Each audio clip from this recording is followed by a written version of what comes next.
aleluia, aleluia, aleluia,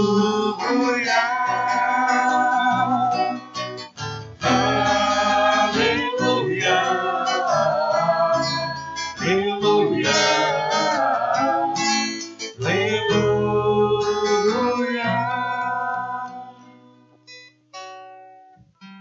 O Senhor esteja convosco. Ele está no meio de nós. Proclamação do Evangelho de Jesus Cristo segundo Lucas. Glória a vós, Senhor. Nos dias de Herodes, rei da Judéia, vivia um sacerdote chamado Zacarias, do grupo de Abia. Sua esposa era descendente de Abraão e chamava-se Isabel. Ambos eram justos diante de Deus e obedeciam fielmente a todos os mandamentos e ordens do Senhor. Não tinham filhos, porque Isabel era estéril e os dois já eram de idade avançada. Em certa ocasião, Zacarias estava exercendo as funções sacerdotais no templo, pois era a vez do seu grupo. Conforme o costume dos sacerdotes, ele foi sorteado para entrar no santuário e fazer a oferta do incenso. Toda a assembleia do povo estava do lado de fora rezando, enquanto o incenso estava sendo oferecido. Então apareceu-lhe o anjo do Senhor, de pé, à direita do altar do incenso. Ao vê-lo, Zacarias ficou perturbado, e o temor apoderou-se dele. Mas o anjo disse: Não tenhas medo, Zacarias, porque Deus ouviu tua súplica. Tua esposa Isabel vai ter um filho, e tu lhe darás o nome de João. Tu ficarás alegre e feliz, e muita gente se alegrará com o nascimento do menino, porque ele vai ser grande diante do Senhor. Não beberá vinho nem bebida fermentada, e desde o ventre materno ficará repleto do Espírito Santo. Ele reconduzirá muitos do povo de Israel ao Senhor seu Deus, e há de caminhar à frente dele, com o espírito e o poder de Elias, a fim de converter os corações dos pais aos filhos e os rebeldes à sabedoria dos justos, preparando para o Senhor um povo bem disposto. Então Zacarias perguntou ao anjo: Como tereis certeza disto? Sou velho e minha mulher é de idade avançada. O anjo respondeu-lhe: Eu sou Gabriel. Estou sempre na presença de Deus e fui enviado para dar-te esta boa notícia. Eis que ficará mudo e não poderás falar, até o dia em que essas coisas acontecerem, porque tu não acreditaste nas minhas palavras, que hão de se cumprir no tempo certo. O povo estava esperando Zacarias e admirava-se com a demora no santuário. Quando saiu, não podia falar-lhes, e compreenderam que ele tinha tido uma visão no santuário. Zacarias falava com sinais e continuava mudo. Depois que terminou seus dias de serviço no santuário, Zacarias voltou para casa. Algum tempo depois, sua esposa Isabel ficou grávida e se escondeu durante 5 meses. Ela dizia: Eis o que o Senhor fez por mim, nos dias em que ele se dignou tirar-me da humilhação pública. Palavra da salvação. Glória a vós, Senhor. Estimados irmãos e irmãs em nosso Senhor Jesus Cristo, na medida em que se vão avançando os dias do Advento, nós temos a oportunidade que nos é oferecida pela liturgia da Igreja de mergulhar a nossa meditação, a nossa reflexão no acontecimento da nossa redenção, que não se deu em um momento específico apenas na cruz. Ali, evidentemente, nós encontramos a plenitude da nossa salvação, da realização de tudo aquilo que Deus já havia projetado desde os tempos dos profetas. É então que nós encontramos na primeira leitura de hoje uma profecia que perceptivelmente estava diretamente ligada à pessoa de Jesus. Havia ali segundo o livro dos Juízes, uma pessoa que foi experimentada na confiança de Deus, isto é, alguém que não poderia ter filhos e que foi miraculosamente visitada por Deus, sendo-lhe devolvida a capacidade de gestar. Nós encontramos uma prefiguração daquilo que viria a acontecer com João.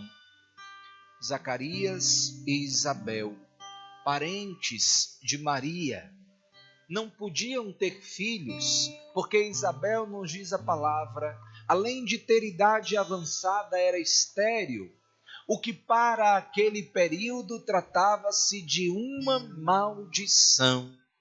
Tanto assim que no Evangelho Isabel chega a dizer: o Senhor dignou-se tirar-me da humilhação pública quando me concedeu um filho. Ou seja, o processo que Deus começava a realizar era o de tirar o ser humano e a nossa pobre e humilde condição da situação humilhante em que o pecado nos estava colocando. O Senhor nos está dizendo: o pecado e a vossa fraqueza vos pode humilhar, mas eu vos darei um Redentor, capaz de devolver em tudo a vossa dignidade, de modo que Satanás não possa mais humilhar-vos. Meus irmãos, e isso nos compromete a termos com Deus uma correspondência responsável nesse sentido. O Senhor, quando veio com os seus milagres, executando o projeto redentor que havia sonhado para nós, nos tirou da condição de humilhação que o pecado nos havia colocado. No entanto, parece que nós insistimos, como povo de Israel, em ter saudade não somente das cebolas do Egito, mas de todas as humilhações a que nos submete o pecado. É como se o Senhor nos estivesse com a sua palavra, nos estivesse com os sacramentos, nos estivesse com a oração, nos estivesse com todos os meios da piedade popular, nos estivesse com o aconselhamento, com os carismas, com os dons do Espírito Santo, nos puxando para a dignidade da moradia de um palácio, onde nós nos tornamos próximos e filhos do Rei, mas nós preferíssemos o chiqueiro. Nós preferíssemos, como o filho pródigo, continuar numa condição de humilhação, de dor e de sofrimento, porque parece pouco aquilo que nos oferece o Senhor. Há de nossa parte uma incompreensão do que significa o pecado e do que significa a redenção. Vamos entender essas duas realidades. O pecado, ele não é apenas uma ofensa a Deus, como se isso fosse pouco. É muito mais do que isso. O pecado ofende a Deus sobretudo, porque ele nos fere interiormente, empobrece a nossa alma e nos destina à morte e à dor eterna. É preciso que este termo eterna fique muito enfatizado nesse discurso, porque nós poderíamos pensar o seguinte: ora, padre, eu nem sou tão pecador assim. Aliás, sou inclusive uma pessoa muito virtuosa, ajudo os pobres, não falo mal da vida alheia, tenho sempre no meu trabalho responsabilidade com aquilo que me é posto. Sou uma pessoa que se relaciona bem com todos, trata com benevolência aqueles que são iguais, superiores ou inferiores. Eu sou alguém que está intimamente unido a Jesus pela oração e ainda assim sofro. E ainda assim experimento a dor. E ainda assim me angustio. Ainda assim, sobrevém sobre a minha casa, sobre a minha família, as desgraças das mais diversas naturezas. Como é possível, então, que isso seja fruto do pecado? Atenção, irmãos. Nós não estamos falando das coisas desta terra. Nós estamos com os olhos fixos numa promessa. O Redentor veio a nós e devolveu à nossa alma o seu esplendor, a sua pureza, e deixou-nos uma promessa, a de que viria o dia em que nós seríamos gloriosamente introduzidos no palácio real e glorificados junto de Deus, se vivêssemos nesta terra as provas que nos foram postas, ou que nos seriam postas. Não estamos falando das coisas deste mundo, porque as coisas deste mundo são efêmeras, as coisas deste mundo são passageiras. A redenção que nos veio trazer Jesus e da qual nós queremos tomar posse é uma redenção que terá a sua plenitude no céu. E como é que nós tomamos posse da redenção que nos está sendo oferecida por Jesus e que nos liberta da maldição do pecado? É quando dia após dia eu vou assumindo Jesus na minha história, eu vou assumindo Jesus nas minhas relações e eu vou assumindo Jesus na minha confiança. Nós vivemos de uma promessa. É isso que as pessoas não querem mais entender. Porque estão preocupadas em ver os milagres. Porque estão preocupadas em tocar o extraordinário. Porque estão preocupadas em ver o tempo inteiro o sobrenatural, achando que assim iriam crer e ter fé. Não. A prova disso está no evangelho que nós acabamos de escutar. Zacarias não foi um homem de fé. Apesar de ter visto um anjo. Atenção!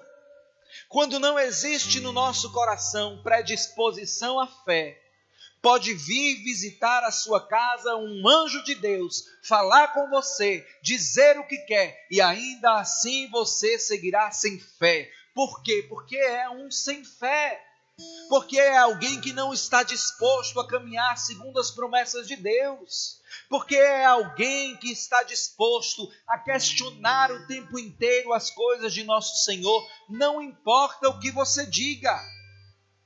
Me lembro nesse sentido de algumas pessoas que se põem, por exemplo, a discutir, seja comigo, padre, seja com algum leigo, a história da igreja. Nós começamos a apresentar os benefícios que a igreja fez à humanidade ao longo da história, muito superiores aos malefícios que foram feitos por homens imperfeitos e, portanto, não por sua igreja. Pegam as piores referências, exatamente porque existe uma predisposição ao ódio às coisas de Deus. Uma predisposição a interpretar a história sempre a partir de uma perspectiva negativa contra o Senhor. Nada do que se diga, nada do que se faça, nada do que se argumente irá convencer o coração de alguém que está fechado a Deus. Ainda que Gabriel descesse do céu e, como fez com Zacarias, anunciasse grandes milagres, porque Deus é simples. Tão simples que nos fez uma promessa, esperou confiança e acredita que ao longo da nossa história nós vamos preferir a elevação da redenção do que a humilhação do pecado.